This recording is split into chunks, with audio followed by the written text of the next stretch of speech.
Welcome to the AmeLiaRun channel. My name's AmeLia, and today I'll be reviewing the Nike Vomero Premium. This is a shoe I purchased for myself from Running Warehouse in my size at 8.5M. Like all of my reviews, I'll be going over the nerdy details for this shoe, as well as discussing fit, predicting the durability, ride, versatility, and value of the shoe. This is made with the hopes of creating an accessible resource to assist runners of all levels of experience in their search for the right fit. My reviews are time-stamped for easier reference regardless of where and when buyers are shopped.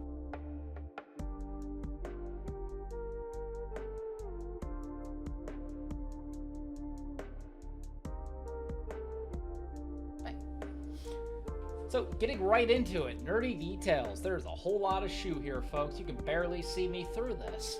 The Nike Vomero Premium is a fever dream of an easy day shoe as a recovery shoe. You're not gonna find a more loaded recovery shoe out there on the market. I'll tell you right now, it's 11.6 ounces. It is a chonky boy.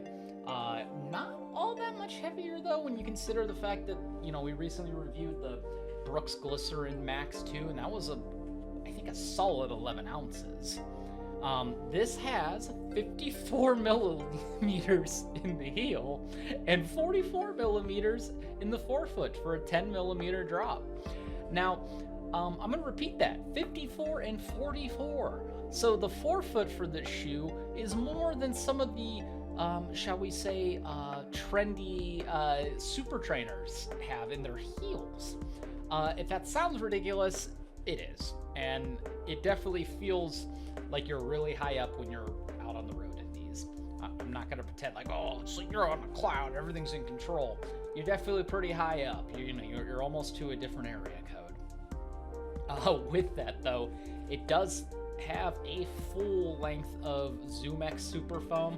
Obviously a lot more of it in here compared to, say, like the Nike Vomero Plus, but like the Vomero Plus, it does have that full platform of ZoomX foam. So if you love how the Vomero Plus feels as a daily trainer, this will definitely be right up your alley. It has a high abrasion rubber outsole, and again, very similar to what you find in the Vomero Plus, and it has a engineered lightweight mesh upper. Now, if you look here, folks, it has laces that are dang near identical, if not the same, that you find in the Nike Alpha Fly, the racing shoe. This is nice, really thin, kind of, it's difficult to explain, but the material they use for these laces, it has a very unique feel. If you've ever had a pair of Alpha Flies, you know what I'm talking about. It's like almost like a special kind of like nylon finish, so to speak, right? I'm probably way off the mark on that. That's just kind of going off of vibes. Time for the bitter pill. This shoe is marketed at $230. If you get a really nice colorway, it'll be anywhere from $240 to $260. If you're like me and you just grab the first one you found, probably about $230. Now, not as much of an issue as when it first came out back in October, but this shoe was challenging to get thanks to scalpers, because scalpers are a scorn on our society, and anything that's entertaining, you can bet your sweet bippy somebody is going to come buy all the inventory of that and try to sell it to you for a quick buck. I think, obviously in the shoe market, limited releases, especially for Nikes, you might have some trouble getting that special colorway, but if you're not very picky, it'll be right around $230. Looking at the fit for this shoe, it was a very roomy shoe, to the point that I didn't need to even change the laces. I typically have to adjust the laces. Found the toe box and the volume of the shoe to be very accommodating. I loved my miles in this shoe from the upper. Nothing felt tight, everything felt just right. I was a little worried with the fit being as high up as it was, if I'd shift around at all. I think that heel cup it's got up here in the back. I do think that helps. That's something that the... Yeah, no, it doesn't. I just triple checked. The Vomero Plus doesn't have a heel clip. It just has a normal, like, kind of like normal little shoehorn loop. I think this helps kind of with lockdown. If you are still a little antsy about heel lock, I will say that the top laces here are a lot closer than what I see on a lot of running shoes. So I think you'll probably be able to get a little bit more of a dialed in fit even from up there with that heel cup. As far as though with the rest of the fit, it was comfortable for all day wear. It was comfortable for running at my easier paces and daily paces I took this out on. And I would say as far as projecting durability, the bottoms of these are sturdy. It's kind of unreal, really. Like, these things are, like, yeah, they're dirty, but I don't see any signs of wear. And I can vividly remember scuffing them what I felt like was scuffing them for a couple runs. And no, it's looking pretty good. I would dare say that the top might go before the bottom. The top's pretty nice, that lightweight upper. So projecting durability, I definitely think you are getting your miles worth with this. Getting into the ride versatility and value for the Vomero Premium. Folks, smooth as can be. Probably one of the most comfortable shoes I've ever taken out for a spin. You owe it to yourself if you find one at your local running shoe store that is in your size, at least give it a try on. I think this is everything people love about the Glycerin Max to the nth degree. I genuinely think this is a really fun shoe. It feels safe, it feels stable, even at 10mm drop. And it is so comfy.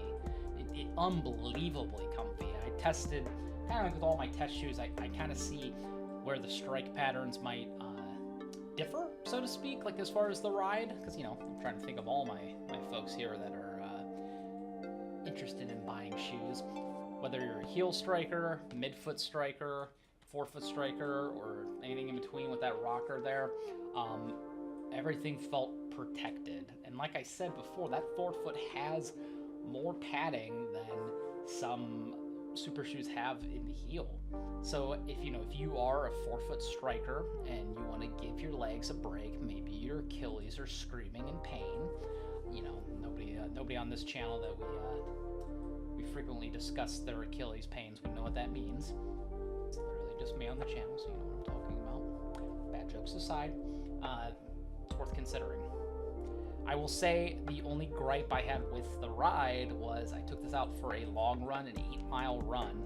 I started to feel a little wear on my knees. I think part of that wear had to do with the fact that it is as high up as it is, and it's a 10mm drop. Sometimes people don't always realize the higher the drop.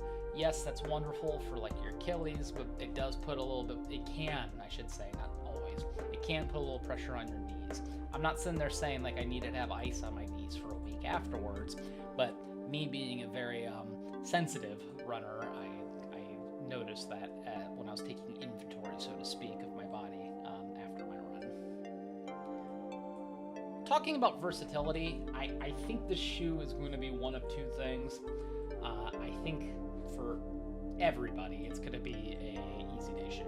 This is the ultimate easy day shoe. If you follow other channels, you've probably heard this be advertised as the ultimate easy day shoe. I personally like it as a daily trainer. I know that might be an unpopular take. I lean more towards easygoing cushion shoes for my daily shoes, though. So I think this can handle both of those roles really well. I have that caveat there I mentioned about the ride for this, but I still would consider this for a long run if I'm running somewhere around an hour, maybe an hour and a half at most. Any more than that, like, I don't know if I take this out on a half marathon. As fun as that sounds, I do worry about how much this composition would create some wear on the knees, particularly if you are somebody who has had a history of knee injuries. Finally, value. This is a tough one. This is a tough one to discuss. I think value is definitely where the shoe is lacking. It is very expensive. You get a lot of shoe in for the price, so I get it, but if I asked a runner if they'd be willing to spend $230 on a shoe, probably be hard pressed to find somebody who'd be willing to do that on something that's not like a marathon shoe. This doesn't have any plating. It's not a carbon plated, super blow your socks off and take you to the moon shoe in that regard. So it's not going to be for everybody. I would say, and I know we haven't really been doing recommendations as much on these reviews, I would try to consider comparatively. I think that it would be worth cross-shopping with the Vomero Plus. You can get a pair of Vomero Plus on sale from anywhere from like $120 to like $160-ish. So if you want a very close, similar shoe that can also, I think this one could probably be for more people a daily trainer. I'm not sure because I took this out on mostly daily miles. I wouldn't hesitate to take this out onto a longer run, but I think the DNA is close enough to the Vomero Premium that it's worth trying to compare. Or like say you find this one to be a little too heavy, the Vomero Plus looks heavy, but it's actually pretty light. It's comparable to what I've been seeing from a lot of regular trainers.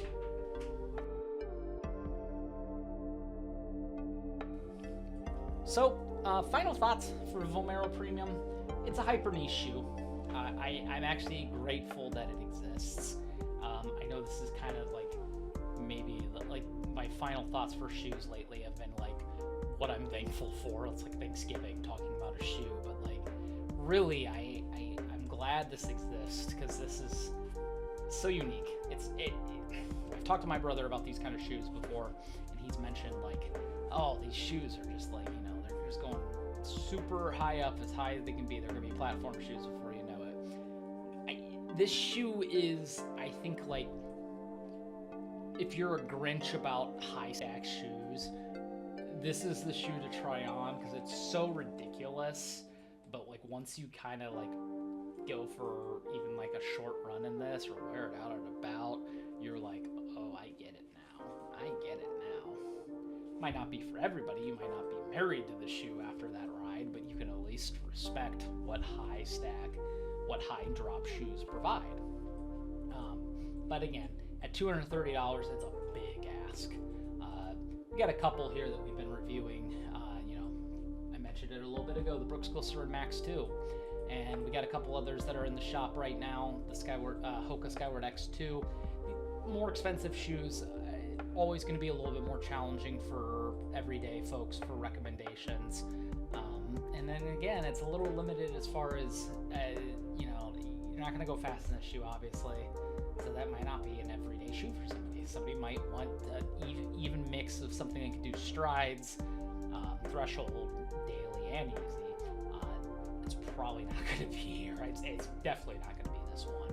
But if you want a nice, easy pace shoe, you want a nice relaxed pace, say you just ran a marathon, you want to give your feet a nice little R&R, this is the perfect shoe for you in that regard. So with that said, I hope you've all found this review helpful. I hope you've all found this review informative.